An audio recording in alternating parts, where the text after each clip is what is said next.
بسم اللہ الرحمن الرحیم۔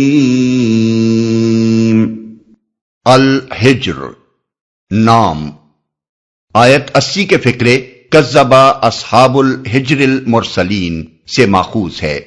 زمانہ نزول مضامین اور انداز بیان سے صاف صاف مترشح ہوتا ہے کہ اس سورے کا زمانہ نزول سورہ ابراہیم سے متصل ہے۔ اس کے پس منظر میں دو چیزیں بالکل نمایاں نظر آتی ہیں۔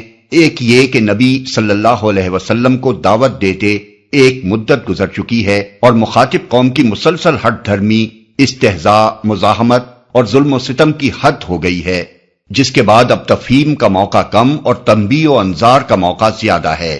دوسرے یہ کہ اپنی قوم کے کفر و حجود اور مزاحمت کے پہاڑ توڑتے توڑتے نبی صلی اللہ علیہ وسلم تھکے جا رہے ہیں اور دل شکستگی کی کیفیت بار بار آپ پر طاری ہو رہی ہے، جسے دیکھ کر اللہ تعالیٰ آپ کو تسلی دے رہا ہے اور آپ کی ہمت بندھا رہا ہے۔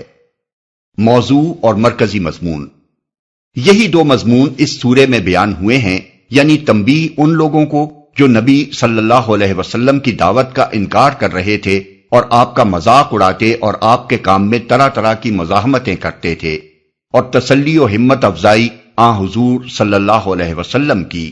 لیکن اس کا یہ مطلب نہیں کہ یہ سورہ تفہیم اور نصیحت سے خالی ہے۔ قرآن میں کہیں بھی اللہ تعالیٰ نے مجرد تنبیہ یا خالص زجر و توبیخ سے کام نہیں لیا۔ سخت سے سخت دھمکیوں اور ملامتوں کے درمیان بھی وہ سمجھانے اور نصیحت کرنے میں کمی نہیں کرتا۔ چنانچہ اس سورے میں بھی ایک طرف توحید کے دلائل کی طرف مختصر اشارے کیے گئے ہیں اور دوسری طرف قصہ آدم و ابلیس سنا کر نصیحت فرمائی گئی ہے۔